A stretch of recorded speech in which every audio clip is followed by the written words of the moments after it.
This episode of the Young Turks is brought to you by Boingo, the world's largest Wi-Fi network. Sign up at boingo.com/TYT. Scott Walker is the governor of Wisconsin. He's a tough guy trying to bust up the unions. And he says, even though they've given me all the pay cuts that I want, well, I want to take away their bargaining rights anyway. I'm going to crush these guys. I'm going to crush the Democrats. Now, part of that he said in public, but we know a lot more about it now because he just got his ass punked. A guy pretending to be David Koch, one of the billionaire brothers, calls Scott Walker and actually gets through to him. His name is Ian Murphy. He's the editor of the Buffalo Beast, and he did it on a lark. He's like, let me see if I can get through to this guy and basically pretend I'm Koch and see if he takes the call from his boss. And he did. Okay, apparently he got through the chief of staff, got to Walker, talked to him for 20 minutes. And Walker's like giving him like updates like, oh, yes, sir. Absolutely, sir. Thank you for donating, sir. Now, he doesn't say that. We're going to show you exactly what he says. But that's the attitude because here's Walker saying he won't take calls from anybody. He's not going to talk. He's not going to negotiate. He's not going to do anything. The minute the billionaires call, he's like, yes. 20 minutes, of course. As long as you want. Let's talk. And he's got baseball bats in here. He's got everything. So we're going to break it down for you TYT style. First, who is he going to talk to? Apparently, he singled out one Democrat. Let's listen in and we'll talk about why. Clip one. Now, you're not talking to any of these Democrat bastards, are you? There's one guy that's actually voted with me on a bunch of things I called on Saturday for about 45 minutes, mainly to tell him that while I appreciated his friendship and he worked with us on other things, tell him why I wasn't going to budge.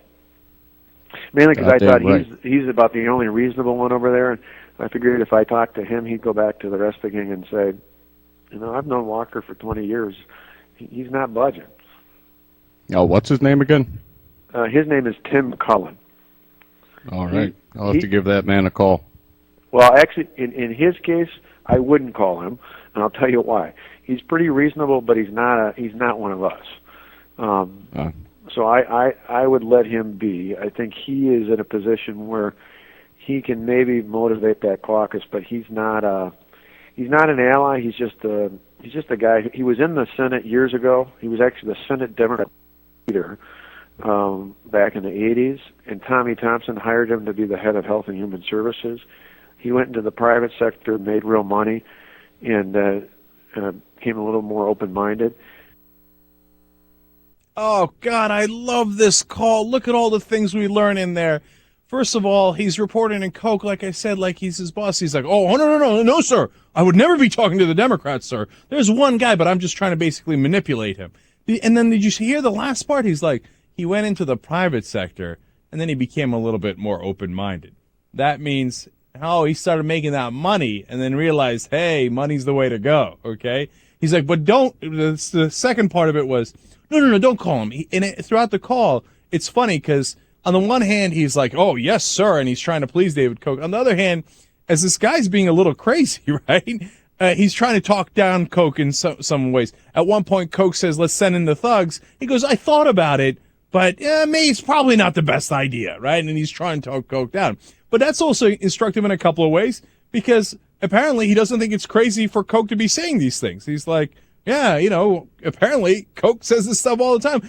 How he got through the chief of staff was normally they would ask for his number so they could call him back.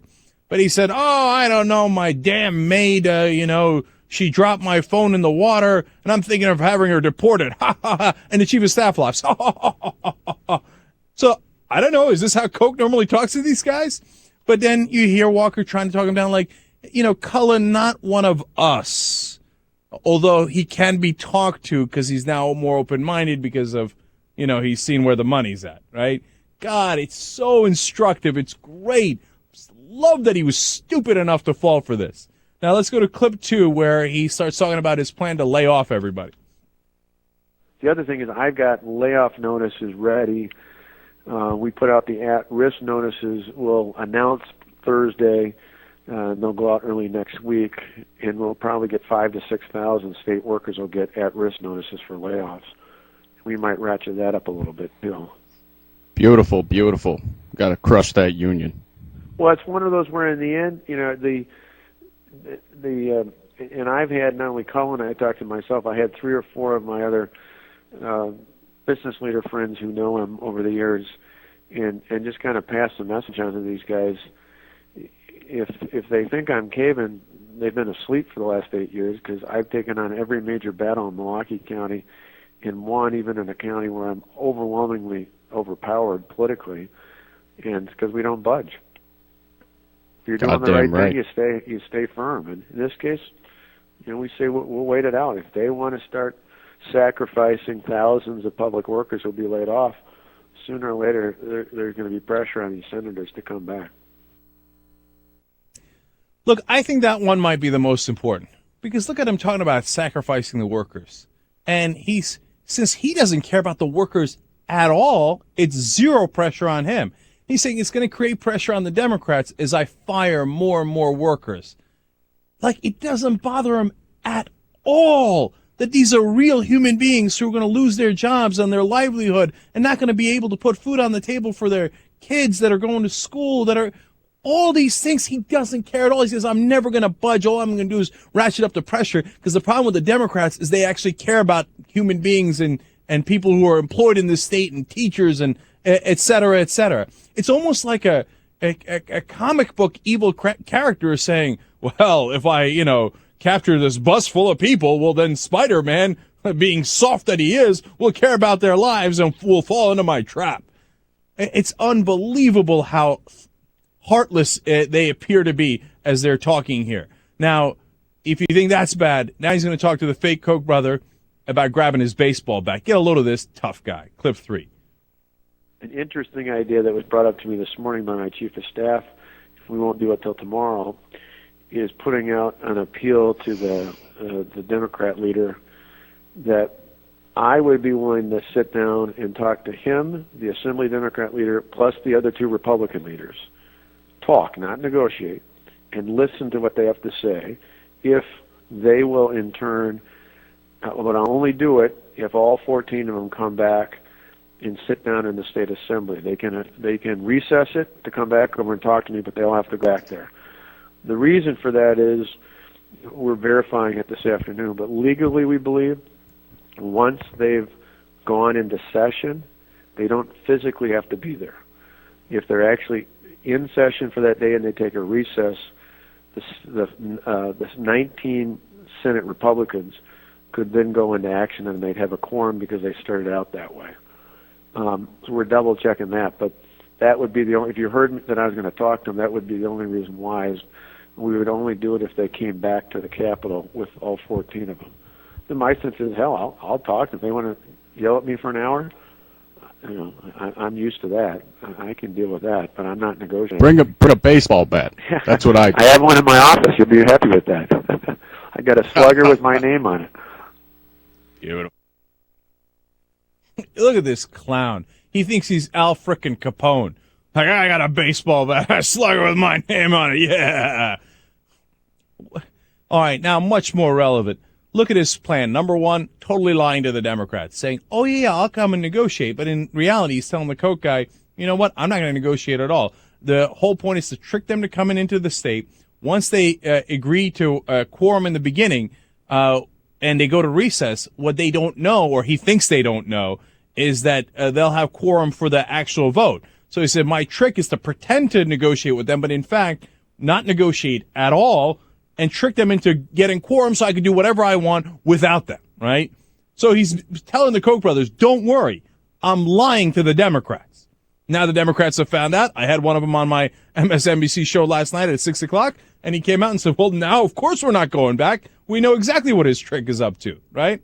And one of the 14 state senators who are in Illinois, right? And then the other part of it is, look at him trying to tell his boss hog here. He thinks it's David Koch, the billionaire that's giving him all this money.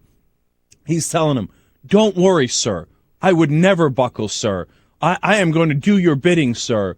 Sir, I would never negotiate. I would never compromise. I will lay off those workers. I will crush the Democrats. But don't you worry. I am definitely going to stick to your plan. Unbelievable, man.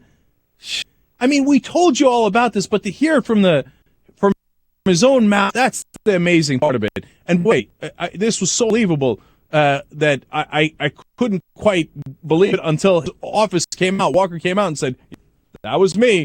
And he's like, oh, it's no big deal. I take calls all the time. What are you talking about? And I said the same thing in public. No, you didn't. And your incredible indifference to workers in your own state is amazing to me. By the way, remember how Republicans got elected in 2010? They said, oh, we're going to create jobs. The Democrats haven't created enough jobs.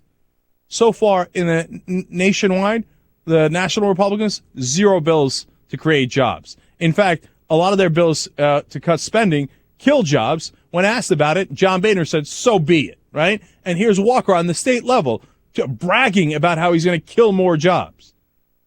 What a entire fraud this party is. And now we find that out perfectly through this call.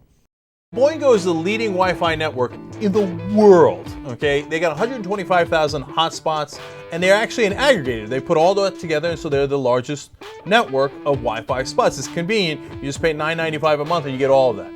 With Boingo Wi-Fi for your iPod Touch or iPad, you can enjoy super fast, downloadable speeds, have access to more locations for FaceTime, and play online video games and even HD videos. Go to sign up at boingo.com/TYT.